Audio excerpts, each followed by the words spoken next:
Hello बच्चों, welcome to my YouTube channel. कैसे हैं आप सब लोग। उम्मीद करते हैं कि आप सभी बहुत अच्छे होंगे और अपने बोर्ड एग्ज़ाम की तैयारी बहुत अच्छे से कर रहे होंगे।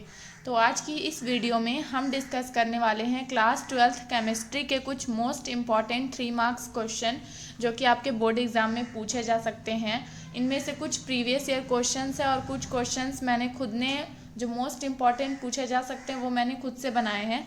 तो आप इसकी प्रिपरेशन अच्छे से करें ताकि आपके बोर्ड एग्ज़ाम में बहुत अच्छे मार्क्स आ सकें। तो चलिए वीडियो शुरू करते हैं।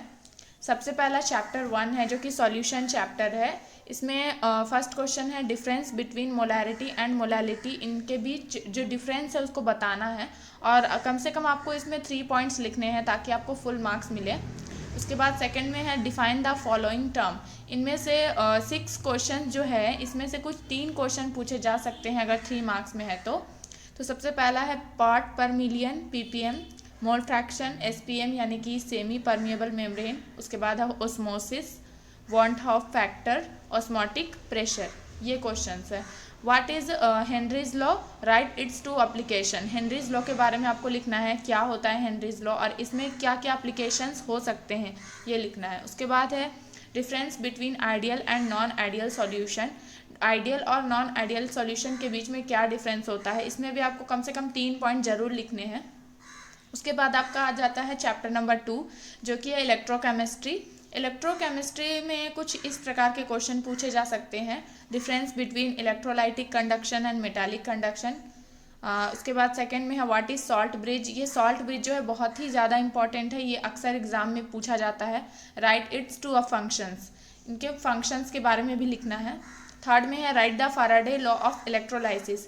फाराडे लॉ मैक्सिमम टाइम आपसे 5 मार्क्स में भी पूछे जा सकते हैं, 3 मार्क्स में भी। तो इसका 2 लॉ है जो आपको पढ़ना है और इसे आप अच्छे से पढ़ें। एज ए डायग्राम भी आप इसका देख सकते हैं, इसमें डायग्राम भी बनाना होता है। उसके बाद 4 नंबर है right short note on the following. मतलब आपको इसका कुछ शॉर्ट नोट है, उसमें आपको 3 जरूर पूछा जाएगा। एक है कंडक्टेंस, स्पेसिफिक कंडक्टेंस और कंडक्टिविटी, या फिर molar conductance, equivalent conductance, cell constant. मतलब इसमें से कुछ 5 है तो आपको इनमें से 3 पूछा जाएगा और उनके बारे में आपको डिफाइन करना है। उसके बाद 5th में है राइट कोरोश लॉ। ये कोरोश लॉ एक तरह का लॉ है जो आपको पूछा जा सकता है 3 मार्क्स में, तो आप उसे अच्छे से पढ़ें। उसके बाद आ जाते हैं चैप्टर नंबर 3 में केमिकल काइनेटिक्स। केमिकल काइनेटिक्स एक बहुत ही ज़्यादा इंपॉर्टेंट चैप्टर भी है और मोस्ट वेटेड चैप्टर भी आप इसे कह सकते हैं, जिनमें आपका क्वेश्चन आ जाता है right rate of reaction. Rate of reaction क्या होता है and right 3 factor that affect the rate of reaction. ये पूछा ही जाता है हमेशा। सेकंड में है difference between reaction rate and rate constant. उसके बाद है थर्ड में difference between order and molecularity of A reaction. ये आपका मोस्ट इंपॉर्टेंट है जो कि 3 मार्क्स में पूछा जाता है। फोर्थ में derive first order of reaction. इसमें आपसे 0 order, first order, second order, कोई भी ऑर्डर के बारे में पूछा जा सकता है। इसमें और भी बहुत सारे क्वेश्चंस है जैसे कि हाफ लाइफ पीरियड, तो वो सबको भी आप अच्छे से पढ़ें। मैंने कुछ 4 क्वेश्चंस इसमें दिए हैं और इसके अलावा आप बहुत सारे क्वेश्चन हैं जो आप पढ़ सकते हैं। उसके बाद आ जाते हैं chapter number 4 D and F block element. D and F block element में क्या क्या है, तो सबसे पहला है what is transition element. Transition element क्या होता है ये आपको पढ़ना है। उसके बाद सेकंड में आ जाते हैं रीजंस। राइट द रीजन, मतलब इनमें से जो भी ये काम हो रहा है इसमें 3 आपको क्वेश्चन दिया जाएगा और उनका रीज़न आपको बताना है। सबसे पहला है transition element form coloured complex. Transition metal coloured complex क्यों बनाता है, इसका रीज़न देना है। Transition metal act as a catalyst. Catalyst के रूप में ट्रांजिशन मेटल क्यों एक्ट करता है वो भी रीज़न बताना है। थर्ड में transition element form large number of alloys. Transition element जो होता है वो लार्ज नंबर ऑफ एलॉयज बनाता है कैसे, ठीक है, उसका रीज़न आपको बताना है। उसके बाद थर्ड में व्हाट इज़ लैंथेनॉइड कॉन्ट्रैक्शन। ये भी आपका इंपॉर्टेंट क्वेश्चन है, इसको अच्छे से पढ़ें आप। फोर्थ में difference between lanthanoid and actinoid contraction. ये भी आप 3 मार्क्स में अगर आता है तो आपको कम से कम 3 डिफरेंस जरूर बताने हैं। उसके बाद आ जाते हैं चैप्टर नंबर 5 जो कि है कोऑर्डिनेशन कंपाउंड। कोऑर्डिनेशन कंपाउंड में सबसे पहला क्वेश्चन आ जाता है write the types of ligand. Ligand जो होते हैं वो कितने टाइप्स के होते हैं और कौन कौन है वो आपको बताना है। सेकंड में डिफाइन द फॉलोइंग टर्म, जिसमें पहला है कोऑर्डिनेशन कॉम्प्लेक्स, सेकंड में है डबल सॉल्ट, इसके बारे में आपको बताना है। थर्ड में right the types of isomerism. Isomerism के टाइप्स के बारे में आपको बताना है। फोर्थ में right the formula of the following complexes. यहाँ पे आपको कुछ फार्मूला दिए हुए हैं कॉम्प्लेक्स के। यहाँ पे हेक्सामाइन प्लेटिनम है, उसके बाद इधर आगे भी होगा डाइक्लोरो, मतलब एज ए एग्जाम्पल इसको आप देख सकते हैं। जैसे कि आपको इस तरीके का अगर फार्मूला दे देता है तो आपको बनाना पड़ेगा इसे, ठीक है। फॉर्मूला आपको बनाना होगा। ऑक्सीडेशन नंबर आप इसमें पढ़ सकते हैं। उसके बाद आ जाते हैं चैप्टर नंबर 6 जो कि है haloalkanes and haloarenes. ये भी एक तरह का ऑर्गेनिक का बहुत ही इंपॉर्टेंट चैप्टर आ जाता है, जिसमें आपका अगर थ्योरी बेस देखा जाए तो what are interhalogen compounds के बारे में पूछा जाता है। गिव टू एग्जाम्पल, ये प्रीवियस ईयर में आया हुआ क्वेश्चन है इसलिए मैंने इसे लिखा है। सेकेंड में है give IUPAC name of the following compound. ये जो कंपाउंड का यहाँ पे आपको डायग्राम टाइप से दिख रहा है, इसका आपको नेम जो है वो लिखना है। 3 क्वेश्चन पूछा जाएगा तो 3 नंबर का आएगा, ठीक है। थर्ड में आ जाता है difference between SN1 and SN2, इसके बीच में डिफरेंस बताना है। फोर्थ में कंप्लीट द फॉलोइंग, आपको कुछ इस प्रकार का दे दिया जाएगा एज ए फार्मूला या रिएक्शन के रूप में। आप इसे देख सकते हैं कि अगर हम लोग इन दोनों को रिएक्ट कराएंगे ड्राई ईथर के प्रेजेंस में तो क्या बनेगा, आगे आपको कंप्लीट करना होगा। फिर आ जाते हैं चैप्टर नंबर 7। ये थोड़ा सा क्लियर नहीं दिखाई दे रहा बट आप इसको देख सकते हैं। अल्कोहल, फिनॉल एंड ईथर, इनके बारे में आपको पढ़ना है, जिसमें पहला है right any 2 difference between CH3OH यानी कि मिथेनॉल एंड C2H5OH यानी कि इथेनॉल। इन दोनों के बीच में आपको कम से कम 3 डिफरेंस जरूर बताना है। सेकंड में कंप्लीट द फॉलोइंग, सेम आपको कंप्लीट द फॉलोइंग दिया जाएगा, आपको उस रिएक्शन को कंप्लीट करके उसका रिजल्ट आपको देना पड़ेगा।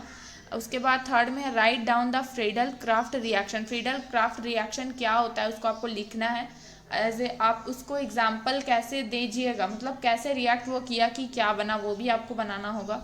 फोर्थ में draw the structure of the following, इनमें जो है लिखा हुआ है जो क्वेश्चन, तो इनका आपको क्या करना है, स्ट्रक्चर बनाना है। जैसे कि 2-इथॉक्सी-3-मिथाइल पेंटेन, इसको आप कैसे बनाएंगे, एज ए स्ट्रक्चर के रूप में बनाना है आपको। फिफ्थ में है difference between phenol and alcohol, इनके बीच में डिफरेंस बताना है। फिर चैप्टर नंबर 8 में आ जाते हैं तो आता है aldehydes, ketones and carboxylic acid. आपको इस चैप्टर में पूछा जा सकता है what is Fehling's reagent, what is Tollens reagent. ये टॉलेंस रिएजेंट एक इम्पॉर्टेंट क्वेश्चन है जो कि मैंने भी एग्ज़ाम में लिखा था। टॉलेंस रिएजेंट जो था वो एक क्वेश्चन था जो आया था मेरे एग्ज़ाम में, बट मैं नहीं जान पाई थी, तो आप इसे पढ़ें अच्छे से।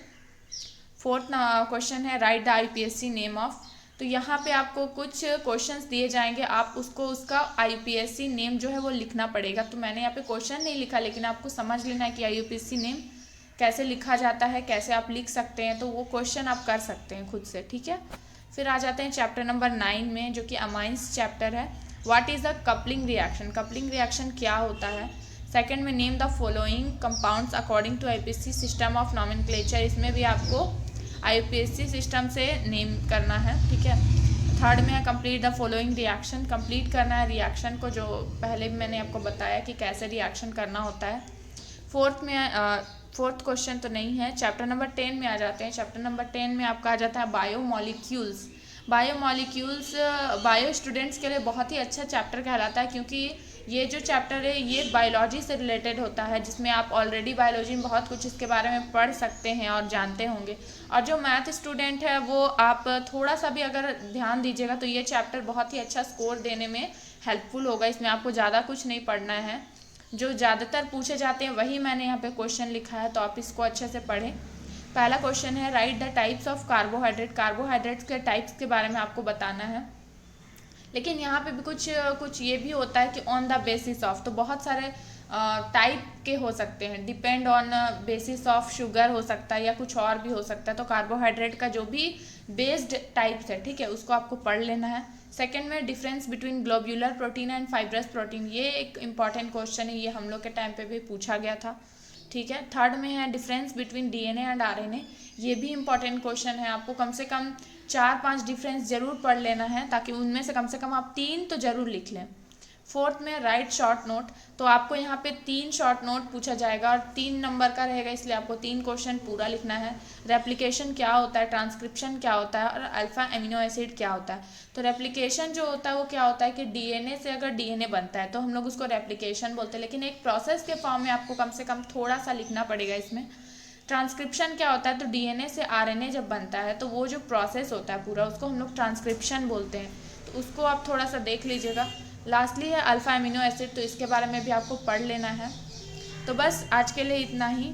अगर आपको मेरी वीडियोस अच्छी लगती है तो आप मेरे चैनल को ज़रूर सब्सक्राइब कर लीजिए, ताकि आगे आने वाली नोटिफिकेशन जल्द से जल्द आपको मिल सके।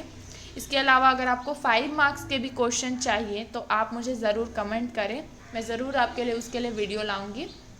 आज के लिए thank you and thank you very much.